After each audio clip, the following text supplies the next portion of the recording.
अगर हाला की शादी हो रही हो तो वहाँ पर हाला अपने भाई को बड़ी प्यारी दुआएं देती है और हो सकता है कि उसके बाद सुल्तान साहब की गैरत जागना शुरू हो जाए और उसे इस बात का एहसास हो जाए कि यार मेरे साथ असरा बहुत ही मुखलिस है। क्या हो सकता है नेक्स्ट एपिसोड में, क्या क्या चीज़ें अब आप लोगों को इस ड्रामे के अंदर दिखाई जा सकती हैं, क्योंकि असरा की पूरी फैमिली असरा को समझाने की कोशिश कर रही है, बार बार उसे कह रही कि आप जो है वो सुल्तान के साथ अपना ताल्लुक हमेशा के लिए ख़त्म कर दें। क्या असरा ये सब कुछ कर सकती है? अगर असरा खुलकर सुल्तान के सामने ये डिमांड करती है तो उसके बाद सुल्तान का क्या रिएक्शन आने वाला है। हालांकि शादी पे सुल्तान अपनी गर्लफ्रेंड को अपने पास बुलाता है, उसके साथ डांस करता है, तो असरा की पूरी फैमिली जब ये सारा का सारा सीन देखती है तो नाराज होकर चली जाती है, क्योंकि कोई भी यहाँ पर होता ना तो उन्हें ये चीज़ें बर्दाश्त नहीं होती। वो ये सब कुछ मना करने की कोशिश करते और बार बार असरा को भी समझाते और कहते कि तुम्हारा हस्बैंड क्या हरकतें कर रहा है, और नाराज होकर अपनी बेटी को अपने साथ लेकर चले जाते। लेकिन ये तो अब शुक्र है कि असरा की फैमिली असरा को अपने साथ लेकर नहीं गई, नाराज होकर यहाँ से चली गई है। सुबह होती है, घर में तमाशा खड़ा हो जाता है। सुल्तान तो सारा का सारा जो इल्ज़ाम है ये असरा के ऊपर लगा देता है कि भाई तुम्हारी वजह सब कुछ हुए। अब देखिए कि अपनी गलती ये बंदा नहीं मानता, अपनी गलती के ऊपर कभी भी इसने जो है वो तरजीह नहीं दी या अहमियत नहीं दी कि यार मेरी इसमें गलती है, ये घर में जो बिगाड़ पैदा हो रहा है मेरी वजह से हो रहा है। कभी भी इसने जो है वो ये हरकतें नोट नहीं की अपनी, वो बार बार सारा का सारा जो इल्ज़ाम है वो असर के ऊपर लगा देता है। ये बात तो अब हकीकत है और सबको इस बारे में पता लग भी चुका होगा कि कभी भी आपको जो है वो इतना ज़्यादा भी शरीफ नहीं होना चाहिए कि पूरी दुनिया आपका नाजायज़ फ़ायदा उठाने की कोशिश करे और इस मकसद में किसी हद तक कामयाब भी हो जाए। देखें असर को कि शरीफ पे शरीफ बनती जा रही और कोई भी असर की बात नहीं करती, तो सुल्तान और भी ज़्यादा इसके ऊपर चढ़ाई करता जा रहा है। थोड़ी बहुत आंखें दिखाए असर सुल्तान को तो फिर हो सकता है कि सुल्तान की जो है एक वैल्यू है जो उसे अपनी औकात याद आ जाए कि यार मैं इस लिमिट में रहूँ तो मेरे लिए ठीक है, वरना ये कभी भी अपनी हरकतों से बाज नहीं आएगा और इसी तरीके से असर को सलील और ख्वार करता रहेगा। सुबह आती है तलत बेगम और आकर बातें करती है असर के साथ। उससे कहती है कि भाई सबसे ज़्यादा अच्छी बीवी की पहचान यही होती है कि हस्बैंड उसके ऊपर कितने भी गुस्सा करता रहे, कितनी भी उसे बातें सुनाता रहे,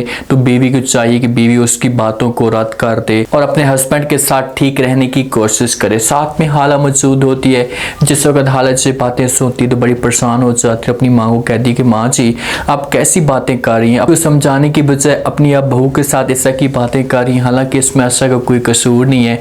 सार के साथ जो कसूर है वो सुल्तान भाई का है, वो एक गर्लफ्रेंड के साथ उसके हाथों में हाथ मिलाकर डांस करता रहा पूरे फंक्शन में, सारी दुनिया देखती रही है और आपने सुल्तान भाई को कुछ भी नहीं कहा और अभी भी आप असर के ऊपर ऐसा की बातें कर रही हैं। कम से कम सोचें तो सही। हालांकि जो बातें कह रही है ये बिल्कुल भी ठीक कह रही है अपनी माँ को। माँ कभी भी सुल्तान के सामने असर की बात नहीं करती, जिस हिसाब से असर के सामने बात कर रही है तो अगर ये सब कुछ जाकर सुल्तान के सामने बात करे, उसे कहे, तो हो सकता है कि सुल्तान इस मामले पे थोड़ा बहुत सोचे और अपनी हरकतों से पास आ जाए। जाती भी है बात करने के लिए तलत बेगम, तो इसका लहजा इस हिसाब से होता है कि सुल्तान इसकी बात को अहमियत नहीं देता या इसकी बात को तरजीह नहीं देता। सबसे बड़ी गलती इस ख़ानदान की यही है कि भाई इसके सामने कोई ऐसा की बात करने वाला नहीं है। हालांकि बात करती है, थोड़ी बहुत आंखें दिखाती है अपने भाई को, लेकिन अब इसकी जो शादी होने वाली है तो लाजमी तौर पर फिर इस घर के अंदर कोई भी ऐसा की बात नहीं कर सकेगा।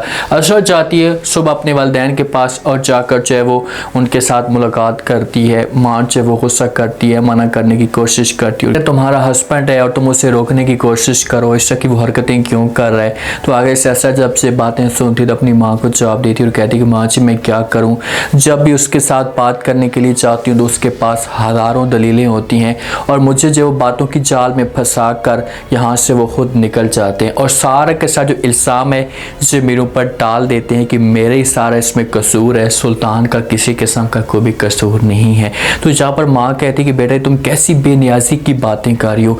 एक ठीक है बीवी होती है ना, चलो उसके ऊपर जुल्म हो रहा होता है, उसको जो तकलीफ़ें दी जा रही होती है, लेकिन वो हिम्मत नहीं आती, ये खुद ढीली बनकर ऐसी बातें करती है कि आगे से माँ रोकती है और कहती है कि भाई तुम्हारा हक बनता है, तुम मुझसे सवाल और जवाब कर सकती हो, वजह पूछ सकती हो भाई ये लड़की कहाँ से आई है, तुम्हारा इसके साथ क्या ताल्लुक़ है, या कब से इसे जानते हो, ये सब कुछ तुमने करना पड़ेगा, तुमने इसके ऊपर नज़र रखनी पड़ेगी।